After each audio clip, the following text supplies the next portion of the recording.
Estimados colegas, buenos días, buenas tardes, buenas noches, donde sea que se encuentren ustedes. Y como debe ser de su conocimiento también, en los últimos días el país se vuelve a teñir de luto. Se vuelve a teñir de luto.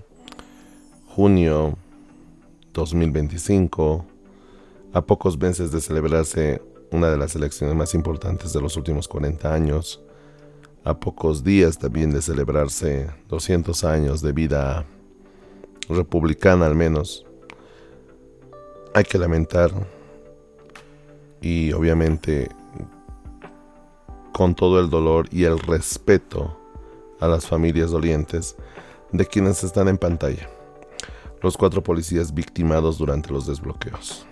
Y más allá de los 4, creo que corresponde nombrarlos uno por uno. Cristian Calle Halcón, subteniente de nuestra heroica policía boliviana. Jorge Barroso Rodríguez, subteniente también de nuestra heroica policía boliviana. Carlos Zapata Tola, subteniente de nuestra heroica policía boliviana. Y Jesús Mamani Morales, sargento segundo, miembro de la unidad de bomberos Caracoles Potosí. A cada uno de ellos y sus familias respectivas, mis más sentidos pésames. Mucha fuerza para la familia, quienes han perdido un familiar en diferente tipo de circunstancias, saben que lo doloroso que es perder a un ser querido, y peor en estas circunstancias. No son solamente números, son personas que estaban detrás, que tenían detrás una familia, tenían delante sueños por cumplir. Y en la mayoría de los casos, como lo están viendo en las fotografías, se trataban de personas jóvenes también. Personas con una carrera prometedora seguramente, con futuros brillantes, y que esperemos sus familias se encuentren en paz, en la unidad, en superar esta pérdida que es muy difícil. Nadie supera una pérdida, menos de un familiar. La vida sobrepasa cualquier otro sentido, y nuevamente reitero mis sentidos pésames a las familias dolientes. Lamentablemente, como todo en la vida, hay personas, sujetos, individuos, como el que van a ver a continuación, que tienen un concepto abstracto de la vida, de la pérdida de un ser querido, y que ya sea en base a su ideología, ya sea en base a sus líderes, a sus ideales que lleguen a tener, llegan a soltar este tipo de cosas que son desagradables para mi gusto. Derechos humanos, no hay. Ignorantes nomás hablan de eso. Dicen, la población civil jamás va a violentar derechos humanos. Eso no existe. No existe en el constructo, ni de la teoría de los derechos humanos, ni de instrumento de derechos humanos, de que el pueblo violente derechos humanos. No hay. Ignorantes nomás hablan de eso. Dicen, los bloqueos están violando derechos humanos. No, los únicos que violan derechos humanos es el gobierno, es el Estado.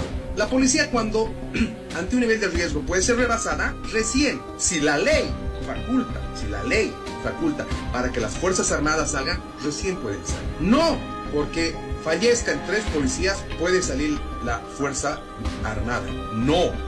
Solo puede salir si hay una ley. Si hay una ley y la policía es rebasada, recién pueden salir fuerzas militares. Esa crisis del pueblo está movilizando. Esa crisis del pueblo ha generado un colapso de indignación. Y claro, como quieren proscribir a su único líder, al dirigente de Naciones y Pueblos Indígenas y Campesinos como Evo Morales, para que vayamos a unas elecciones que sean transparentes, amplias, plurales, duele a los hermanos indígenas y campesinos que a su líder, a su candidato, no le permitan participar en elecciones. Nos duele a los militantes que no le permitan participar, y además nos cercenan un derecho político en cuanto a sujeto activo y sujeto pasivo que en este momento tiene que reconsiderarse. Eso ha causado malestar. A ver, Humanos lo que deja en claro los hechos recientes sucedidos en Yayagua y mucho más antes, si es que nos queremos retroceder a 2019, 2008 en Sucre, 2003 Ciudad del Alto, y etcétera, es de que existen sujetos que realmente nunca van a entender qué significa el valor de la vida misma. ¿A qué se refiere Nelson Cox, abogado de Evo Morales, cuando incita, o al menos se refiere a que está por primero una ley antes que 3 policías, que hasta ese momento, que cuando seguramente grababa este video este sujeto, eran 3 policías los fallecidos, no podía haber una intervención real del Estado donde claramente había sido superado en número?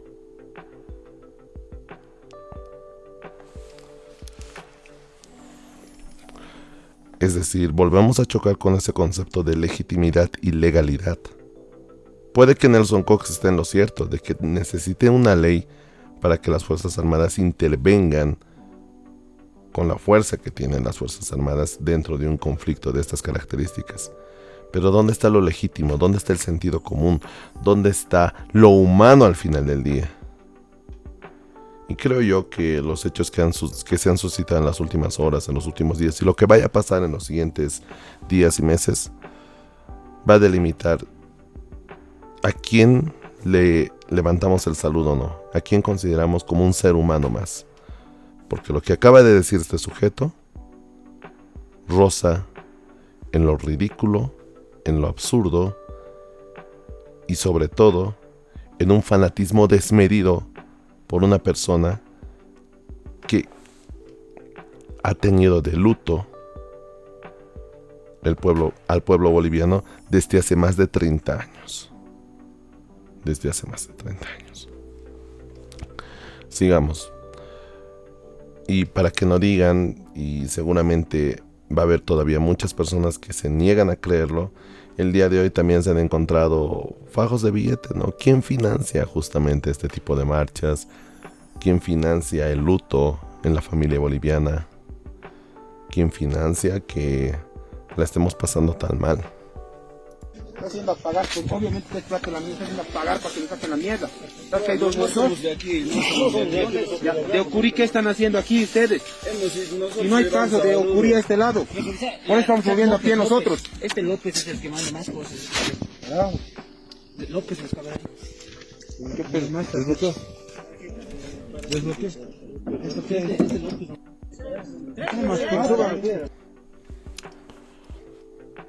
Son convicciones, son creencias ideológicas que tiene esta gente, o realmente lo hacen por necesidad. Y si lo hacen por necesidad, todavía es más bajo de aquellas personas o de aquel sujeto que está en Chapare, que se aprovecha justamente de esa necesidad. Todavía más ruin. Y saben que es más ruin todavía esto. Y vamos a desarrollar justamente al final del video lo que está buscando la corriente del evismo, ya vemos así, evismo básicamente, que es lo que quiere conseguir también al final. No sé si YouTube me va a censurar el video, pero tienen que escucharlo. La juventud, el trópico de Cochabamba, nos hemos autoconvocado al ver los últimos sucesos citados en nuestro país, cómo han deprimido a nuestros hermanos más humildes, han gasificado, han golpeado y han metido bala. Ahora sí, carajo, la juventud ha despertado. Esa gente humilde que solo protestaba por la alza de canasta familiar, por falta de carburantes. Ahora sí, carajo, querían bala, vamos a meter bala. Que se atrevan a venir al trópico de Cochabamba, carajo, porque trópico se respeta. Este gobierno tirano se tiene que ir, carajo. ¡Recórtalas! Yo voy a desarrollar justamente este fragmento de la nota. Hace un par de días también, concretamente el día de anteayer, miércoles, yo escribí un artículo respecto a si se debía o no militarizar y cuáles son las consecuencias, etcétera. Lo pueden ver, tengo en la página de Facebook donde estoy empezando a escribir artículos de opinión un poquito más seguido. Vamos a dejar stand-by este tema para trasladarlo al final nuevamente. ¿Ok? El día de hoy también, bueno, el día de ayer, que es cuando yo grababa este video, salía esta nota también. Escuchémosla. En una sede del edismo, en realidad, en una sede de vista. A ver, veamos por favor el reporte de Daryl Cuarita en la sede de gobierno. Y pues como puedes observar ya el trabajo realizándose de parte de los bomberos y efectivos policiales que van justamente apagando estos incendios que se han realizado por lo menos en este sector. Hay vecinos afuera que están preocupados debido a todos estos incendios o estas dinamitas que han sido ocasionados. Mucho humo por el momento, como puedes observar ya se está apagando el fuego y pues ese es el trabajo que se está realizando acá en la zona de Miraflores por la Casimiro Rosales, donde se encuentran justamente las oficinas de lo que son los afines a Evo Morales. Ahí tenemos más imágenes, Juan Carlos. Los efectivos de los bomberos están realizando las acciones correspondientes para que pueda haber presión y hay también, como puedes ver, Juan Carlos, en las ventanas está saliendo todavía humo en algunas oficinas que también se realizaban las... Bueno, esto pasaba justamente el día jueves 12 de noviembre a eso de las 10:30 de la noche en la zona de Miraflores, en la ciudad de La Paz, que una sede del MAS afín a Evo Morales, una sede evista, por eso es el titular, ardía en llamas, ¿no? Aquí hay una captura justamente del momento exacto cuando empieza a arder.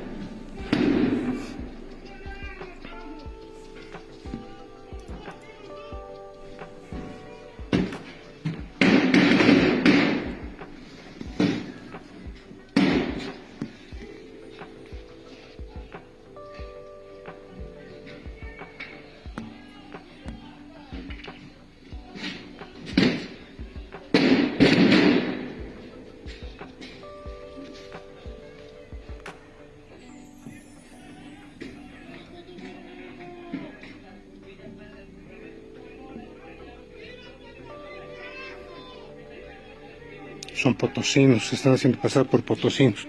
Están incendiando la casa.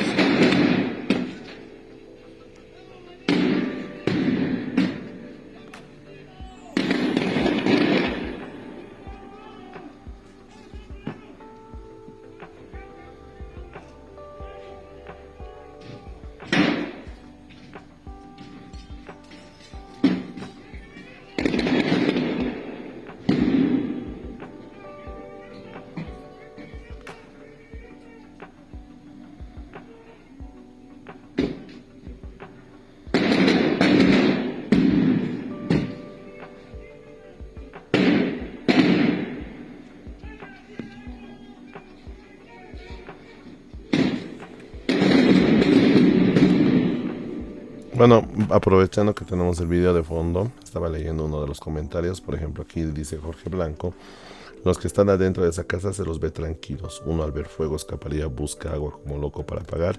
El fuego fue cosa que no hacen, autoatentado claramente.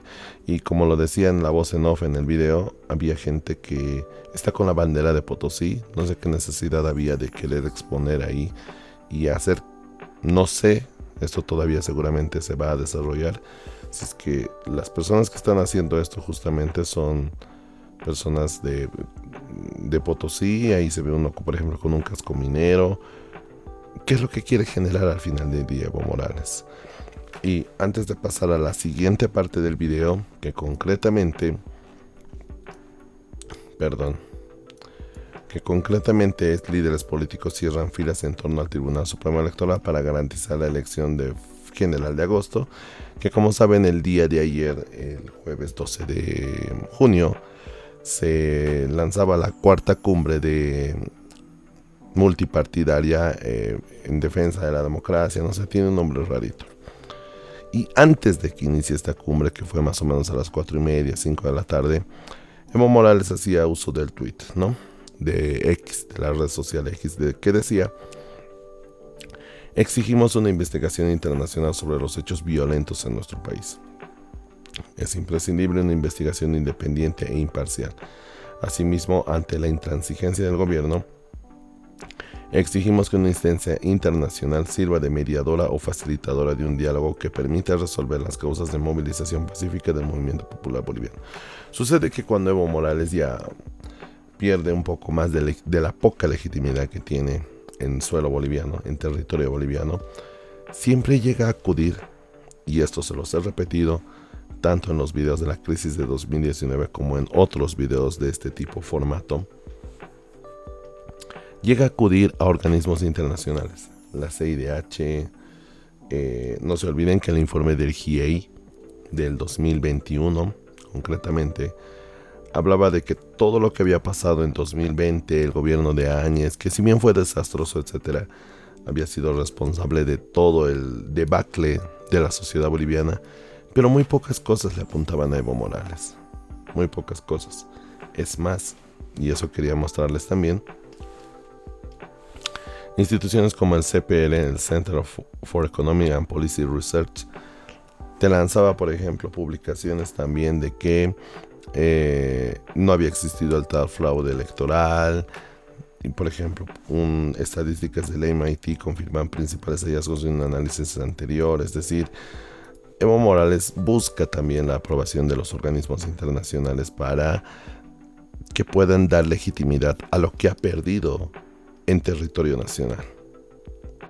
Y es algo con lo cual no debemos permitir, porque lo que menos necesitamos en este tipo de casos es que instituciones como la CIDH, que como se los he afirmado más de una vez, van a interferir a favor de Evo Morales. Lo han hecho en el pasado y lo piensan hacer también en el mediano y corto plazo. Ese es el problema. Y es justamente lo que Evo Morales quiere generar. En este momento, Evo Morales ha perdido mucho en los últimos días. Muchas personas están empezando a despertar justamente de que Evo Morales tiene justamente esa ansia de poder y está dispuesto a lo que sea. Obviamente va a haber personas que todavía lo van a seguir a muerte. Y va a haber también organizaciones, instancias internacionales, como él le llama, que van a tirar de su lado. ¿Por qué? Porque a estas instancias internacionales no les gusta meterse con supuestos indígenas, con supuestos grupos vulnerables, y que siempre han sido de esa tendencia izquierdista. Así que hay que estar muy atentos también, y no vaya a ser que por un derecho humano, por lo que quiere inventarse organismos internacionales de izquierda, habilitar a Evo Morales para las elecciones de agosto de 2020. Ahí hay que tener mucho cuidado, señoras y señores. Bueno, pasamos a la siguiente parte del video, ¿no? Donde líderes políticos que estuvieron, aquí me sorprendió gratamente, debo decirlo, de que al menos los 10 binomios obviamente de los partidos políticos y alianzas políticas que se van a presentar a las elecciones de agosto de 2020 han estado presentes en esta cumbre. Más allá de la foto, más allá de la parafernalia, etcétera, ha sido relevante que estén los 10, y todavía más relevante también que esté el presidente del Estado. Obviamente Oscar Hassan Toffe, el presidente del Tribunal Supremo Electoral, iba a estar, pero llama la atención que Luis Arce haya estado también, y que haya sido por lo menos un primer intento más o menos real de lo que se espera de la clase política de nuestro país. Obviamente vamos a ver cuál es la declaración, las conclusiones de para qué se han ido a reunir, y al menos mis cuestionamientos, mis observaciones al respecto, ¿no? Empecemos primero porque El Deber ha ido recogiendo las declaraciones de cada uno de los binomios, o por lo menos de las personas más relevantes que han estado en la reunión. Empezamos por Rodrigo Paz Pereira. Buenas noches. Se ha firmado un importante acuerdo, ¿no? ¿Cuáles son las expectativas de usted en efecto de este acuerdo? Bueno, junto al capitán Lara, agradecidos porque estamos acá por la oportunidad que nos da la gente, ¿no? Lo que hemos planteado en la reunión de hoy es que el extremismo del MAS no puede ser respondido con otro extremismo, sino hay que generar un espacio de concertación, y eso es lo que estamos trabajando, un espacio de concertación. Lo hemos propuesto con diferentes alternativas y ahora han sido consideradas dentro del acuerdo del día de hoy. ¿Estos 12 puntos lo convencen para seguir adelante? Mire, yo creo que la señal... Se ha firmado otro acuerdo, ¿no? Pero eran otras circunstancias. En esa época el presidente Arce era candidato a la presidencia, hoy día no lo es, ha cambiado la circunstancia. Yo creo que además la violencia que se está generando en el país tiene que tener respuestas a la altura. Nosotros junto al capitán hemos hecho una serie de iniciativas y propuestas y esperemos que sean consideradas, pero el extremismo del masismo ha generado una reacción y no puede ser con otro extremo. Por eso con el capitán estamos trabajando en un gran centro que dé una solución al país, a las grandes mayorías. Perfecto. Gracias. Bueno, más allá del intento loable de Rodrigo Paz de que hay que generar un espacio de concentración y que el extremismo no puede ser combatido con otro extremismo, recordemos lo que pasó en 2019, lo que pasó en 2020, ¿no? Quisimos ser democráticos, quisimos ser seguidores de las leyes, etcétera, con el movimiento socialismo y pues bueno, no se puede ser democrático, creo yo, por lo menos no se puede ser polite, diplomático, con el primero que hace uso de la fuerza y que cree que la violencia es el único camino. Entonces, con terroristas no se negocia. Que quede claro siempre eso. Escuchemos también ahora, por ejemplo, lo que decía Hassan Taufel. A ver, si es que tuvo algo interesante que decir, obviamente. Presidentes, un pequeño balance sobre esta reunión y ¿qué le dice a la gente? ¿Se puede garantizar las elecciones para el 17 de agosto en paz o no? En primer lugar, quiero resaltar que la convocatoria del Tribunal Supremo Electoral para este encuentro, que fue realizada recién el día martes en la tarde, tuvo una respuesta increíblemente positiva, ya que todos los invitados asistieron. Eso muestra que hay una voluntad nacional de llevar adelante el proceso electoral. Y por supuesto, de parte del Tribunal Supremo Electoral, esta voluntad es ratificada una vez más por mi intermedio. El 17 de agosto el pueblo boliviano votará y elegirá a sus nuevos gobernantes. Presidente, Evo Morales insiste en su candidatura para las elecciones. Pues no puedo adelantarles una opinión sobre eso, y ya lo hemos dicho varias veces. Si se presentara el caso, nosotros debemos decidir eso en una sesión de sala plena. Si ahora adelanto yo una opinión, no podría participar de aquella sesión. Presidente, pero la amenaza de radicalizar las protestas, ¿se ha convertido Evo Morales en un peligro para la democracia en estos momentos? ¿El evismo se ha convertido en un peligro a la democracia o no? No tengo comentarios sobre eso. Presidente, ese es el problema, creo yo, del Tribunal Supremo Electoral y de la estructura misma de la institución. No se atreve a señalar con nombre y apellido a quien le está haciendo justamente el camino más difícil al Tribunal Supremo Electoral y a toda la sociedad boliviana que, como les digo, están rogando ir a unas elecciones el 17 de agosto, que se la van a jugar todo. Todos están depositando su confianza en el 17 de agosto. Leía en un comentario más temprano qué tan lejos se siente agosto más que nunca.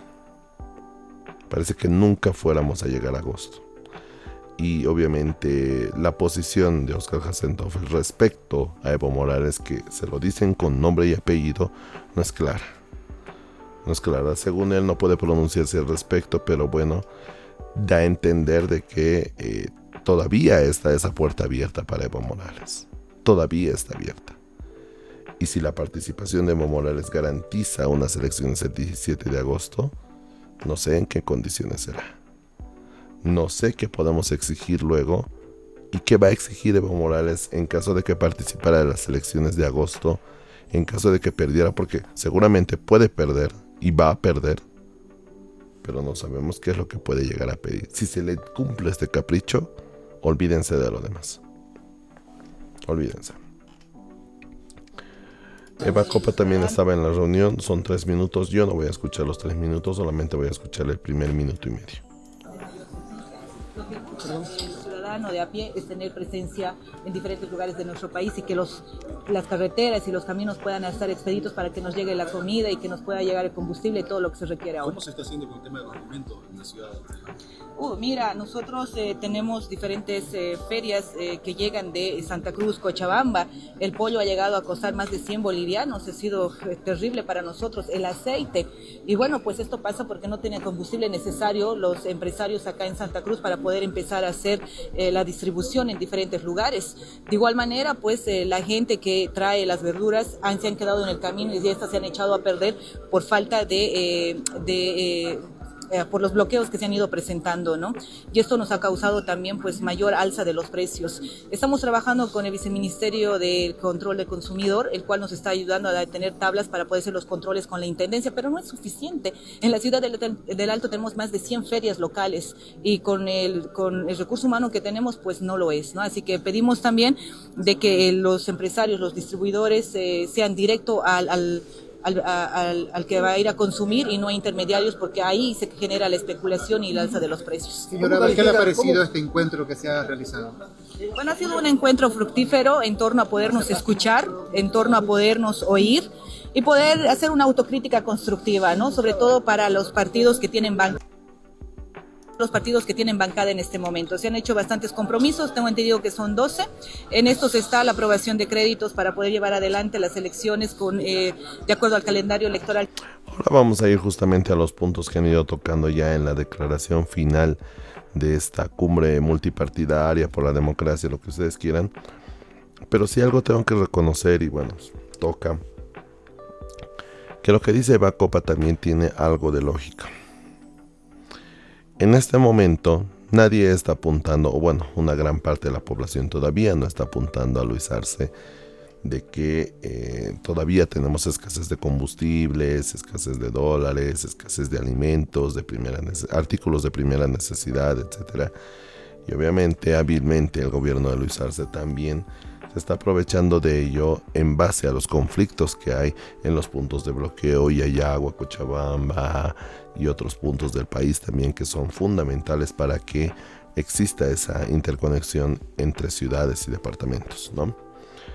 Ahora, hay que tener mucho cuidado porque en caso de que el conflicto se levantara, recientemente también han ingresado tropas militares, o bueno, por lo menos efectivos militares, a Yayagua y algunos otros puntos de bloqueo. En caso de que el conflicto que ha generado el evismo se levante, la gente igual nuevamente es así nuestra sociedad al final del día, muy cortoplacista. Va a esperar que al día siguiente se resuelvan los problemas, va a esperar al día siguiente que el pollo vuelva a llegar a los supermercados, a los mercados. Ya lo han dicho, por ejemplo, productores de pollo hace varios días, de que se estima que por lo menos va a haber un retraso de 30 o hasta 40 días en la producción de pollo, justamente por este tipo de bloqueos que han ido retrasando la cadena productiva. Entonces, es muy probable de que no se vean resultados inmediatos, y eso también va a ser responsabilidad, o va a tener mucha responsabilidad del gobierno de contener justamente que aquellas personas que en este momento, por ejemplo, están a favor de la militarización, etcétera, de la intervención de Yayagua y los puntos de bloqueo, también van a buscar resultados inmediatos a las demandas básicas, ¿no? Que es alimentación en especial, transporte. Y si no se garantiza eso, pues bueno, no vaya a ser de que la narrativa de Evo Morales se cumpla. Porque supuestamente Evo Morales está con la narrativa del incremento de los precios, la canasta familiar, etcétera, y no vaya a ser que se vuelva la narrativa a su favor una vez que terminen los bloqueos. Entonces es muy importante también de que el gobierno de Luis Arce garantice en el menor tiempo posible y que también haga entender a la población de que no va a pasar de la noche a la mañana esto. No va a pasar de la noche a la mañana. Hay personas que el día de ayer, justamente 12 de junio, cuando ya se escuchaba de que empezaban a desbloquear las carreteras, etcétera, que pensaban que el problema se había solucionado, y no. Todavía estamos lejos de solucionar el problema. ¿Qué más me gustaría a mí decir de que el problema se va a solucionar en las próximas horas? Pero no es tan sencillo. Y como por los videos que hemos visto anteriormente, sobre todo los sujetos armados, está todavía lejos de solucionarse, lamentablemente para nosotros.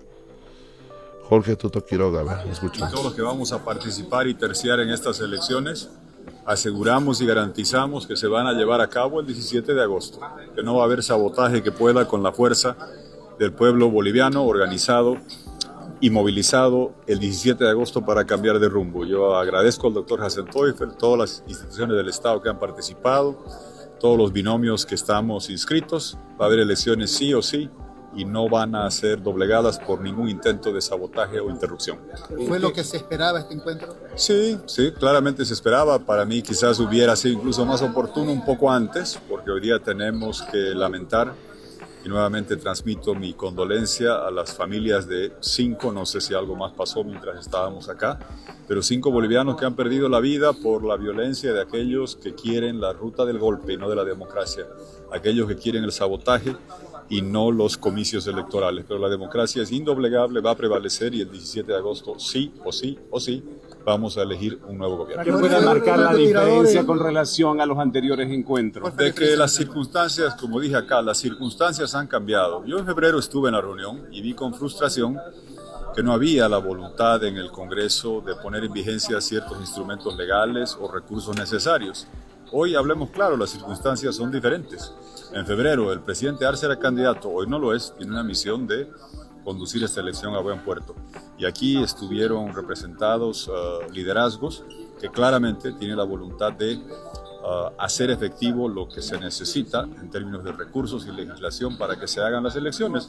Y creo que ha sido una importante señal, así como he sido crítico, hoy destaco, de que el vicepresidente Choquehuanca antes de esto ha convocado al Congreso para hacer esta aprobación de leyes que se necesita, y que también estaba presente acá el presidente del Senado. Destaco su participación. Debo reconocer que había dudas. Estuvo acá e incluso en la comisión final de redacción del documento, estuvo aquí en esta esquina al lado nuestro redactando eso. Son señales importantes. Las circunstancias cambian y los resultados son diferentes. Ha habido avances del Tribunal Electoral. Bueno, hay que hacer el apunte también ahí sobre lo que hablaba Jorge Tuto Quiroga. Efectivamente, Andrónico Rodríguez sí ha estado presente, aunque ha estado solo. No ha estado acompañando de su candidata a vicepresidenta, que es Mariana Prado. Eso también denota de que Andrónico Rodríguez ha estado más por cumplir, más por no ser el único que no iba a estar seguramente en la reunión. Y bueno, su participación también la vamos a ver, porque todavía no suelta la idea de que depende de Evo Morales. Y efectivamente, Andrónico depende todavía de Evo Morales mucho, porque sin eso se cae por sí solo. Escuchemos al mejor presidente de Bolivia, Luis Arce, a ver qué es lo que nos tiene que decir. Algo nuevo, por favor. Y con eso creo que están garantizadas las elecciones para el 2017. Presidente, los fallecidos en Yayagua, ¿qué se le puede decir? ¿Quién es el responsable de todo esto? Bueno, ustedes ya conocen perfectamente el trasfondo de esto. Nosotros hemos tomado las medidas correspondientes. ¿Evo Morales es un peligro para la democracia, presidente? Hemos logrado en la fecha de hoy, creo que 3 avances importantes en el proceso electoral. Uno de ellos es este encuentro, pero también yo quiero mencionar a la opinión pública lo que hemos logrado: desbloquear la ruta La Paz-Oruro-Cochabamba. Ya se encuentra habilitada para el tránsito de todos los vehículos, un primer elemento. Y segundo, mencionar que hoy en un operativo militar policial se ha tomado el control de Yayagua. Eso debe tranquilizar a la población, y con esto creo que estamos dando un paso importante para tranquilizar y garantizar el libre tránsito, y por lo tanto, consecuentemente, los precios de los productos de la canasta básica, el transporte, el combustible, gradualmente, en la medida que vayamos avanzando, porque estos operativos de desbloqueo van a continuar hasta lograr el objetivo de tener el sector. Muchísimas gracias. Bueno, también ha tratado de evitar referirse justamente a quién tiene la responsabilidad al respecto de los hechos suscitados en Yayagua, ¿no? Y no se olviden que es la cabeza de Estado. Lo que diga también va a tener repercusión en las próximas horas, días, semanas, etcétera. A pesar de que sea un presidente sin fuerza, obviamente, ¿no? Y que su presencia suma, pero no suma lo que debería sumar una cabeza de Estado. Pues bueno, ahí tenía la declaración de Luis Arce. Escuchemos a nuestro querido Doria Medina, ¿no? Que también estaba presente. El cambio más importante es que aquí han estado representantes de parlamentarios que hacen la mayoría, y que por lo tanto los acuerdos se van a cumplir en la Asamblea Plurinacional. ¿Cuál es la diferencia de esta cumbre con las 3 anteriores?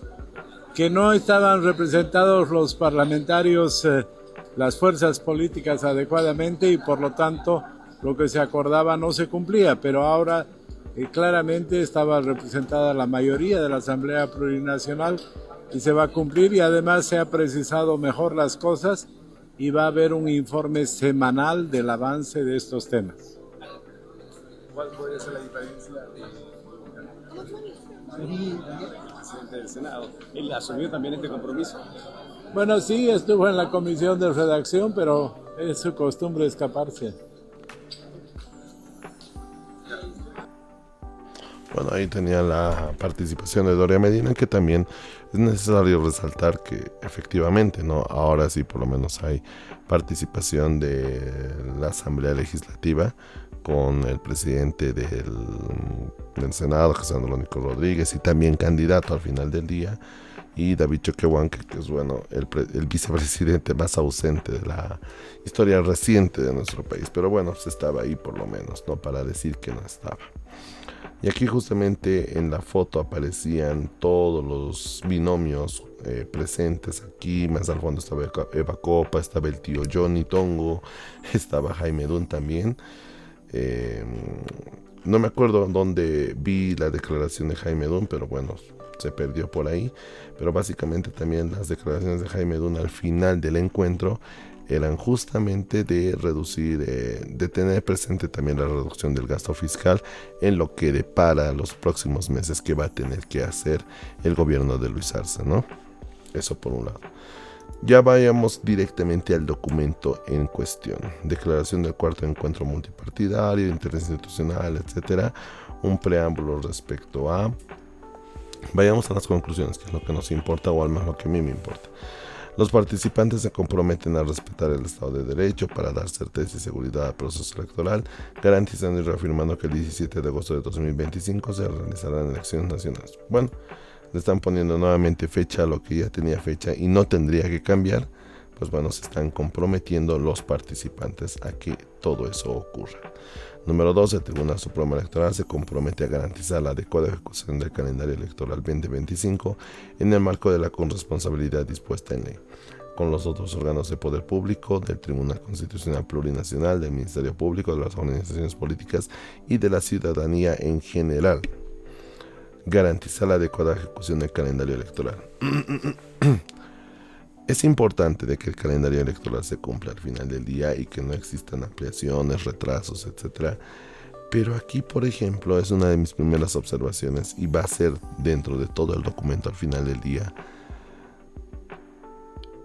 Si bien está nombrado el Ministerio Público y bueno, pues con ello tal vez puedas vincular al funcionamiento de la policía, en ningún momento todavía se hace referencia a la fuerza militar, a la fuerza coercitiva del Estado. Y garantizar un proceso electoral en medio de este contexto que, como ellos lo mencionan, la violencia, coraje sereno, diálogo, lo que ustedes quieran, diferencias, etcétera, donde figura las Fuerzas Armadas en este caso. En el escenario en el que estamos viviendo, obviamente, porque no es un escenario común y corriente como votar en unas elecciones de 2009, 2014, que eran otros los escenarios. Los órganos del poder público, Tribunal Constitucional, organizaciones políticas y todos los actores de la vida nacional se comprometen a buscar la pacificación como principio, como camino, buscando el diálogo y la paz social. Está bien, como intención está bien, pero no sé si solamente queda bonito escrito y si hay un trasfondo de esto. Yo al menos no lo encuentro en el tercer punto. El órgano ejecutivo, en el número 4, en el marco de sus competencias y atribuciones constitucionales, se compromete a garantizar la tranquilidad y seguridad ciudadana del país, brindando las condiciones adecuadas para el desarrollo de las actividades del calendario electoral. Garantizar la tranquilidad y seguridad ciudadana del país. Sería bueno que se señale que va a dotar de los recursos necesarios a las Fuerzas Armadas, policía, fuerzas del orden en general, para que se pueda garantizar justamente la tranquilidad y seguridad ciudadana en el país. ¿Quién más te puede garantizar ello? Es la fuerza coercitiva del Estado al final del día. El órgano ejecutivo se compromete a la provisión de los recursos económicos suficientes de manera oportuna para el desarrollo normal del proceso electoral. No sé si lo leí acá o en otro punto respecto a... Lo he visto abajo, vamos a llegar a ello también. Se hablaba también de que, aquí está por ejemplo, el órgano legislativo, en el marco de sus competencias y atribuciones, se compromete a aprobar leyes necesarias y pertinentes para garantizar los recursos económicos para el desarrollo del proceso electoral y para el voto de bolivianas y bolivianos en el exterior. Esto es lo que le faltaba justamente al documento que habían firmado en Cochabamba con Manfred Reyes Villa, Samuel Doria Medina, Tuto Quiroga, de que muy pocos se estaban preocupando del voto en el exterior, que también va a ser influyente e importante, porque más allá de que las personas vivan en el exterior y bueno, pues, tienen muy poca relación con lo que pasa en el país, muchos han dejado familias acá y dependen justamente de lo que vaya a pasar con el siguiente gobierno y su relación también como migrantes, ya sea ilegales o legales. El órgano legislativo se compromete a proseguir el tratamiento de una ley que garantice un juzgamiento especial a los vocales del Tribunal Supremo Electoral. Pero no te dice una fecha, no te dice cuándo. Se compromete a proseguir el tratamiento, es decir, van a seguir haciendo, pero no hay un plazo establecido. Lo que le falta a este documento mucho son plazos y acciones más concretas todavía. Buen intento, sí, pero nos falta plazos, porque si no hay plazos, pues bueno, solamente queda como buenas intenciones y ya está. Y de buenas intenciones, pues bueno, cuéntenle a JP Velasco, ¿no? El órgano judicial y el Tribunal Constitucional Plurinacional se comprometen a garantizar que los derechos políticos y de participación sean respetados durante los procesos electorales. Hay que tener cuidado con esa palabra, derechos políticos y de participación. No se olviden que bajo este argumento, Evo Morales se habilitó para las elecciones de 2019. Cuidado, incluyendo la protección de los derechos de los votantes, los candidatos, los partidos políticos, las autoridades electorales y la democracia, para el desarrollo de las elecciones previstas para el 17 de agosto. El Ministerio Público, en el marco de sus atribuciones, se compromete institucionalmente a ejercer la acción penal pública contra quienes pretendan obstaculizar el proceso electoral. Pues bueno, espero que ya se estén mandando justamente el Ministerio Público en contra de Ruth Nina, que abiertamente lo ha dicho en televisión nacional y hace pocas horas en el medio de Red 1 también ha manifestado de que en caso de que Evo Morales no sea habilitado, ella misma, como portavoz o como quiera llamarse, ha mencionado de que no se van a garantizar elecciones, de que se puede sabotear incluso ese proceso electoral en el cual muchas personas están confiando y le están depositando toda su fe. Así que bueno, Ministerio Público, vamos a ver si toma las cartas respecto a lo que dijo Ruth Nina, no una, no dos, no tres, sino varias veces, y cuando le han preguntado a los medios, tampoco se ha desmentido, tampoco ha negado lo que ha dicho, tampoco ha querido corregir lo que ha dicho. Mantiene esa postura. Las organizaciones políticas se comprometen a apoyar todas las gestiones y acciones que realice el órgano electoral para garantizar las elecciones nacionales 2025. Las organizaciones políticas se comprometen a participar en los debates públicos organizados por el Tribunal Supremo Electoral y a coayudar en la transparencia del proceso electoral. Aquí muy importante, se están comprometiendo a los debates públicos organizados por el TCE. Entonces ya saben, aquí estaban los 10 binomios. Binomio que no se presente a un debate público organizado por el TCE, ya sabemos en qué está fallando también, ¿no? Y a coayudar en la transparencia del proceso electoral, que más o menos se traducía, y lo decía en una entrevista a Oscar Hasenthauer, no encontré la entrevista, pero sí la vi en un medio de comunicación, de que garantiza de que estas organizaciones políticas especialmente, que son también las que mayor posibilidades y recursos tienen de poder ingresar o por lo menos revisar el padrón electoral, para que luego de las elecciones y cuando se estén contabilizando los resultados no vayan a decir que hubo fraude ni nada por el estilo. Me parece una jugada inteligente del Tribunal Supremo Electoral, pero nuevamente va a depender de la habilidad que tengan los partidos políticos también para detectar esas irregularidades, y que no vaya a ser también objeto de que, encontradas esas irregularidades, se quiera depurar el padrón electoral en medio de las acciones de un calendario electoral ya fijado, y pues bueno, te cancelen las elecciones del 17 de agosto y ahí se vayan a estrellar contra la sigla política, agrupación, individuo, persona, etcétera, que ha detectado eso. Que, como les he dicho en varias ocasiones, desde 2019-20 se está arrastrando ya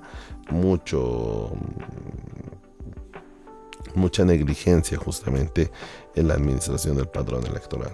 No lo digo yo, lo dice la ciencia básicamente. Las organizaciones políticas se comprometen a acreditar delegados técnicos ante el Tribunal Supremo Electoral para la revisión del padrón electoral, lo que les indicaba justamente, y el sistema de transmisión de resultados electorales TREP. Aquí nuevamente se está garantizando de que va a haber el TREP y que esperemos de que los resultados del TREP, que se van a obtener justamente el 17 de agosto, y el conteo oficial normalmente llega a tardar entre 2 a 3 días hasta contabilizar el 100% de los votos, en caso que no pase nada extraordinario, no tendría que diferir, como pasó en 2019, los resultados del TREP con los resultados oficiales, vinculantes. ¿Entienden? Entonces, sí, es una buena intención lo que ha pasado el día de ayer concretamente, en ese cuarto encuentro multipartidario. Veamos qué es lo que vaya a pasar en los siguientes días. Ahora, quería retomar justamente este tema de la intervención militar con un video que justamente veía hoy, haciendo el cruce con familiares y amigos de los miembros de las Fuerzas Armadas. Hoy día es 11 de junio y hasta el día de hoy no les pagan sueldos y salarios a los militares. ¿Cómo puedes cumplir una misión si no tienes el incentivo fundamental de tener un salario? Salir a desbloquear porque hay una misión constitucional que te la da el capitán general de las Fuerzas Armadas, en este caso el presidente Luis Arce, y las órdenes se cumplen.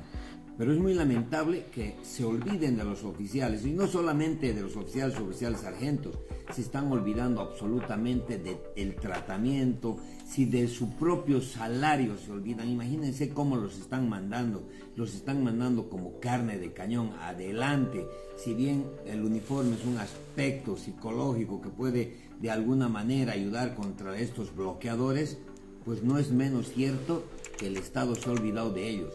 Si bien el Estatuto del Funcionario Público, a través de su reglamento en su artículo 27, señala que máximo se deben pagar en los próximos 10 días, y si no, hay pues responsabilidad administrativa, financiera contra la DAF.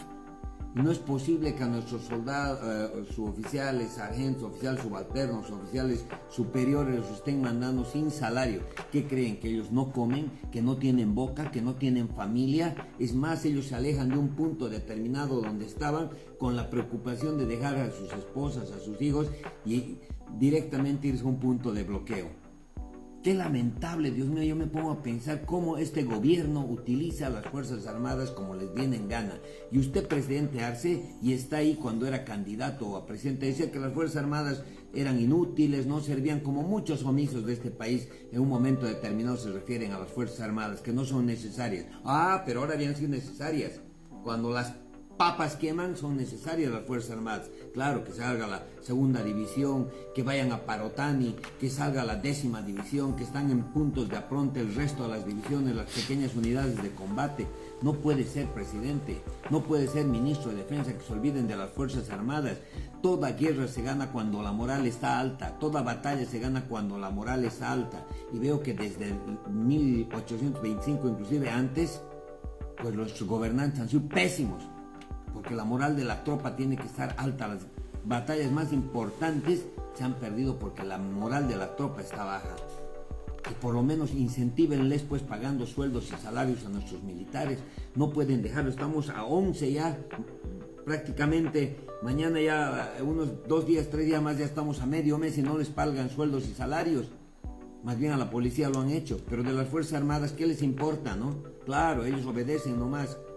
Y ustedes, camaradas, moral, aguantar. Es muy lamentable lo que está pasando con todos ustedes. Me solidarizo. Y por favor, comandante en jefe de las Fuerzas Armadas, general Zavala, comandantes de las tres fuerzas, hablen por sus subalternos, peleense con el ministro de Defensa, peleense con el ministro de Economía. Nuestras tropas no pueden estar saliendo alegremente sin ningún incentivo. Los están mandando con 5 o 6 granaditas, le están mandando con unos cuartuchitos de antilagrimógenos, o lagrimógenos, perdón. No puede ser que se olviden de esta manera. Yo estoy muy molesto realmente. Ustedes también van a ser juzgados el día de mañana por abandonar a sus tropas de esta manera, como lo hacen. Por eso no se ganan guerras, por eso somos criticados. Y a la gente omisa, que en un momento determinado dice, ¿para qué sirven las Fuerzas Armadas? Para esto sirven. En Yayagua, ahí están nuestros militares de tropas especiales pacificando. Y en todo el territorio nacional están trabajando duro, así seamos amenazados. Y es una pena lo que pasa. No abandonen a nuestras Fuerzas Armadas. Por lo menos les cumpliremos el sueldo y salario, ya que no le podemos dar un equipo antimotín adecuado. Es muy lamentable. Completamente de acuerdo con cada una de las palabras que mencionó. Y aquí también va ya las conclusiones del video respecto al artículo que también yo escribí en su momento respecto a qué se puede hacer con respecto a la militarización y todo lo que va detrás. Como acaban de ver, hasta medio mes no ha habido pago a los militares. Creo que ya se está normalizando poco a poco. Pero eso también te da a entender qué garantías tiene la fuerza militar, desde comandantes, tropa, ejército, lo que tú quieras, incluso personal civil que también tiene que intervenir justamente en este aspecto logístico, si se quiere llamar al menos también, es que las Fuerzas Armadas no sé si se la puedan jugar nuevamente por un estado como el de Luis Arce. Incluso por una sociedad que tiene doble vara de medir en ciertas ocasiones. Porque sí, hay las imágenes de Yayagua donde ciudadanos, personas que residen justamente en el lugar, han salido a apoyar a las Fuerzas Armadas, a saludarles, a darles gracias porque han llegado ahí. Pero después, cuando justamente como lo mencionaba Bomar Durán Rojas, es que cuando pasa la efervescencia, cuando pasa la situación, cuando pasa que las papas ya se han terminado de quemar, tenemos este tipo de episodios, ¿no?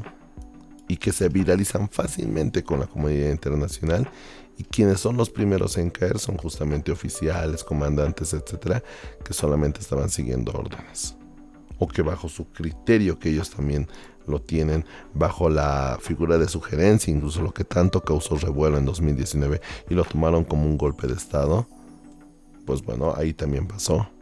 Por eso mi reclamo también en el artículo que yo escribí, que en 2019, en 2003, en 2024, con el supuesto autogolpe de estado de Luis Arce y que hizo con el comandante Zúñiga, con el general Zúñiga, es de que las Fuerzas Armadas se la tienen que pensar 2 veces. Y es más, hace un par de semanas salía también las declaraciones de las Fuerzas Armadas diciendo que no había división interna cuando nadie se los había preguntado, ¿no? Y conversando justamente con personas allegadas a esto, es de que también dentro de las Fuerzas Armadas, y es la realidad al final del día, hay muchas personas que todavía son leales a Evo Morales y lo que hizo en su gobierno durante sus 14 años. ¿Me entienden? Entonces, por eso en el documento que veíamos acá, si bien no se menciona a la policía y las Fuerzas Armadas, van a ser fundamentales también de que todo lo que ellos están proponiendo se cumpla al menos se quiera cumplir. Y se los dejo, por ejemplo, acá. Si bien el titular dice: la policía de Bolivia reprime una marcha que llevaba los autobuses de otros manifestantes del país. Pues bueno, estas imágenes dieron la vuelta al mundo. Fueron 20,000 visualizaciones hace 5 años. Y vean más o menos cómo se repiten los patrones y lo que se quiere volver a mostrar a la sociedad, a la comunidad internacional. Y que después de 2-3 años venga un GIEI, venga una CIDH y te diga y te dé lecciones de democracia. Y se las cobre sobre todo con militares. Aquí no estoy enalteciendo la labor del militar. Lo único que estoy diciendo es de que seamos consecuentes también con lo que pedimos. Y si en caso que se dictara estado de sitio, pues bueno, no vayas a protestar después golpe de estado, ¿no?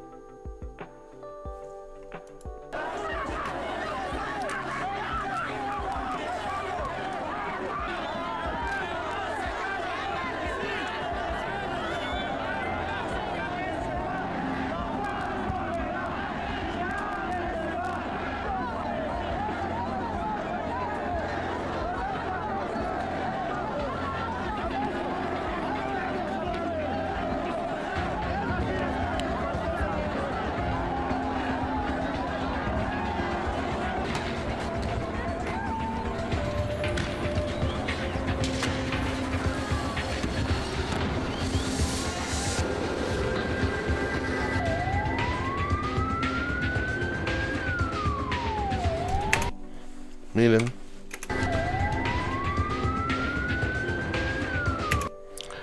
Ven a este fotógrafo de guerra tomando justamente esa fotografía que se volvió viral por todo el mundo y dio a entender solamente una parte de la moneda, solamente te mostró una cara de la moneda del conflicto.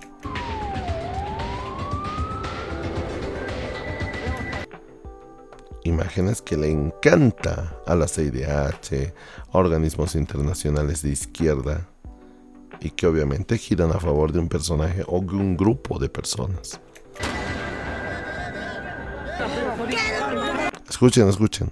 De aquí viene justamente lo que pasó hace unas 2 o 4 semanas, no recuerdo muy bien, en Plaza Baroa también. Por inmediaciones de Sopocachi, ¿no?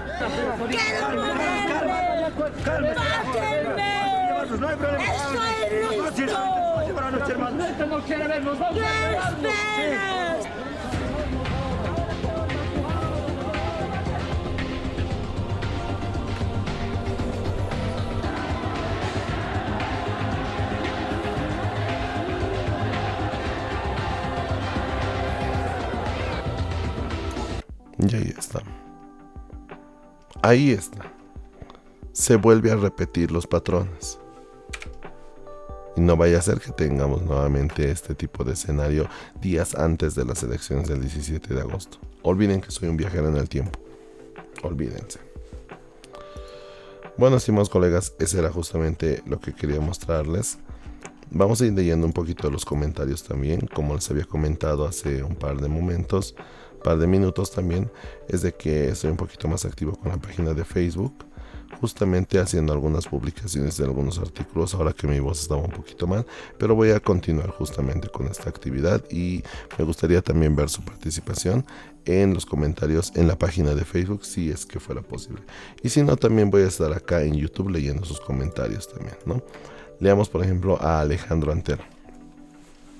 Entiendo el punto, pero los milicos están protegidos cuando el pueblo en su mayoría los apoya. En 2019 la mayoría aplaudimos, pero cuando ganó el MAS se dio la vuelta a la cosa. Correcto. Ahí es donde quería llegar. 2019 todos apoyamos, pero en 2020, cuando le convenía al movimiento al socialismo, que todavía estaba cohesionado y no había esa fragmentación, que al menos quieren hacerla visible y quieren hacerla ver como real, pues bueno, los primeros que pagaron pato fueron los militares que salieron a las calles en 2019. Ahora casi todo el país pide intervención porque no estamos contra manifestantes normales, sino contra terroristas que ya se llevaron 3 vidas. Y no nos olvidemos que también en noviembre, octubre de 2019 ya había también fallecidos, de uno y de varios frentes. En ese sentido yo apoyo que se ponga orden, porque si no se los para, esos evistas son capaces de bloquear el país meses y tomar el poder por la fuerza. Y para terminar, aunque suena feo, nuestros gobernantes fueron muy blandos en el pasado. Debieron educarlos a la fuerza y promover la inmigración europea. Ahora seríamos Suiza. Pues bueno, Alejandro tiene un punto muy a favor, ¿no?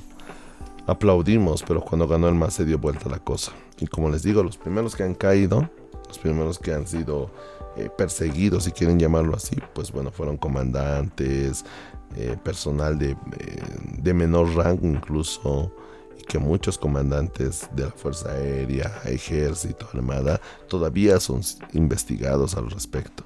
Y ellos solamente cumplían órdenes, o por lo menos tenían un sentido más allá de la preservación de la vida y del orden público. Paimec me comentaba dos cosas. La historia sí se repite. En situaciones tan tensas como esta es muy probable que todo estalle. Basta con agregar 2 ingredientes inflamables de cada lado y la tragedia se vuelve casi inevitable, ¿no? Lo que ha ido pasando en las últimas horas. Las dinámicas han cambiado. Hoy en día la percepción pública es mucho más clara para la mayoría de la población. La imagen de los marchistas de vistas ha perdido fuerza y legitimidad. Están siendo marginados en la narrativa. Ojalá que se mantenga y no se repitan escenarios como este que les acabo de mostrar, que han pasado apenas 5 años. No estamos hablando de el golpe de García Meza o intervenciones militares del siglo XX o octubre de 2003. Estamos hablando de algo que pasó hace 5 años y que tenía la misma lógica, o bueno, casi las mismas lógicas, y que supieron aprovecharlo justamente con esa comunidad internacional que fue al final del día decisora, influyente para emitir ese informe del GIEI. Y bueno, pues tengamos a quienes tenemos tras las rejas, perseguidos políticos.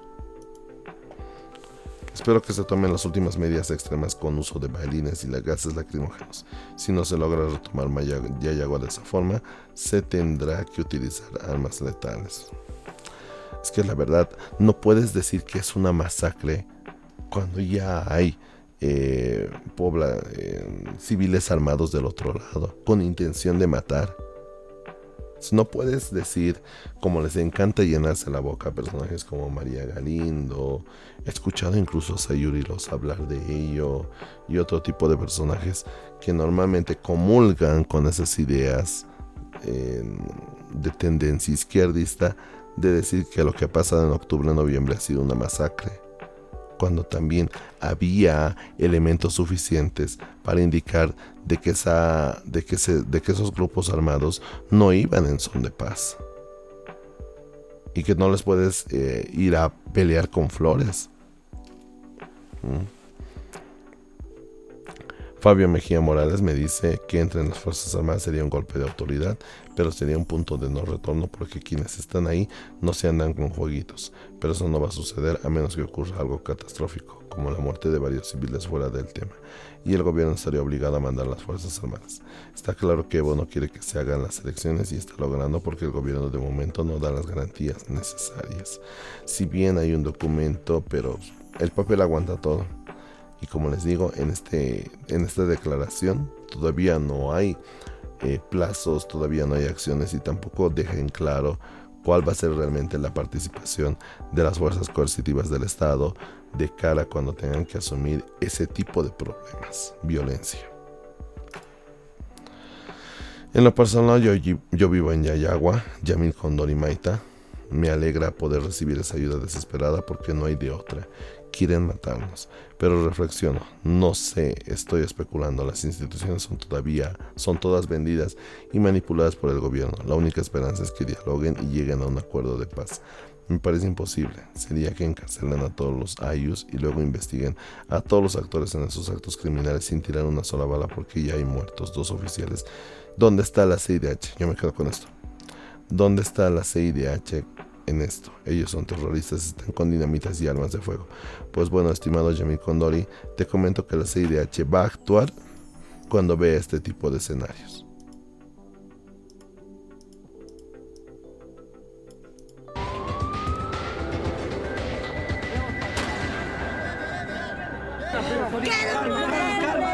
Más antes no va a actuar. Y lo siento mucho por las familias de las personas, de los subtenientes de la policía que han perdido la vida. La CIDH no los va a defender. Diego Galtier, es que también esos ayus están armados, no son pobres ovejitas. Si se juntaran las suficientes pruebas, más de las que ya habría el suficiente respaldo de las Fuerzas Armadas y proceder. Yo creo que ambos bandos están esperando un impacto mediático a que uno de los dos pise el palito, ¿no? Correcto, ¿no? Y justamente se ha detectado también de que esas comunidades que rodean justamente Yayagua, una de ellas es considerada como México Chico. Averíguenlo, se los dejo para investigar, ¿no? Y finalizamos con Nolts, mis tíos viven allá, ojalá estén bien, pero bueno, es de esperarse.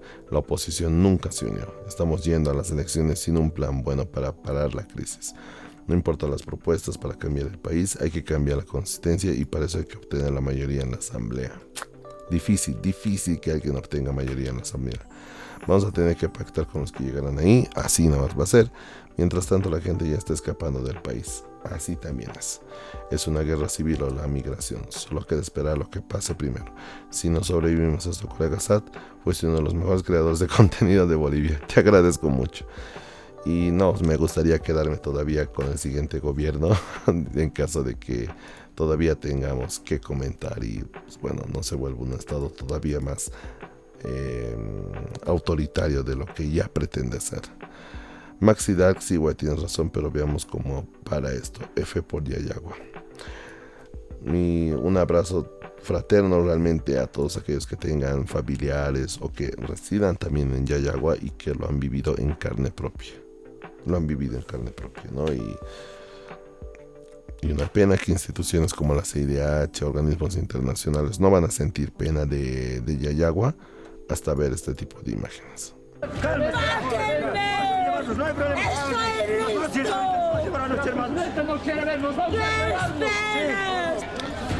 Y bueno, quiero cerrar con un último comentario que acabo de leer hace un momentito.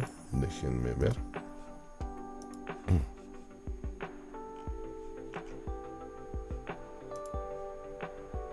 Radicales del MAS en 10. Para quienes no sepan, también acabo de publicar un artículo respecto a la entrada del Big Power. Lo había escrito también, tenía la idea más o menos pensada hace un par de meses, pero bueno, terminó aterrizando y qué casualidad, justamente el día de hoy, cuando Iván Arias mencionaba esa intención al menos de querer que los conjuntos folclóricos y los organizadores de la fiesta del Gran Poder, pues bueno, repiensen si realmente vale la pena tener este tipo de actividades cuando el país está atravesando un luto nacional, ¿no? Y bueno, pues ahí ya saben la respuesta cuál fue. Cerramos con la participación de Anne. Buenas noches, colega. Me encantaría preguntarle a mi padre por qué bailaba cada año desde que tengo memoria en el Gran Poder, pero murió hace un año, así que mis sentidos pésame, pero bueno, cada quien tiene sus razones y como lo explico en el artículo, el Gran Poder no es el problema per se, sino lo que percibimos como gran movimiento económico. Pero bueno, se los dejo ahí para que quienes les interese puedan leer el artículo que, como les digo, está en la página de Facebook del colega Sad. Y pues bueno, son algunas letras que espero que les entretenga mucho o muy poco. Y ahí espero también sus comentarios y su participación, que todavía tenía programado este artículo para las 7 de la noche y bueno, me falló el programador de Facebook, pero lo corregí en su momento y ya está ahí también para quienes deseen leerlo y comentar al respecto. Un saludo, estimados colegas, esperamos que vengan días mejores justamente y podamos comentar y retomar el tema de las propuestas de los planes de gobierno de los partidos políticos, que hasta no se solucionen estos temas de extrema violencia en el país, pues bueno, va a ser un poquito insulso revisar los programas de gobierno, ¿no? Esperamos días mejores, estimados colegas. Un fuerte abrazo a todos y hasta luego.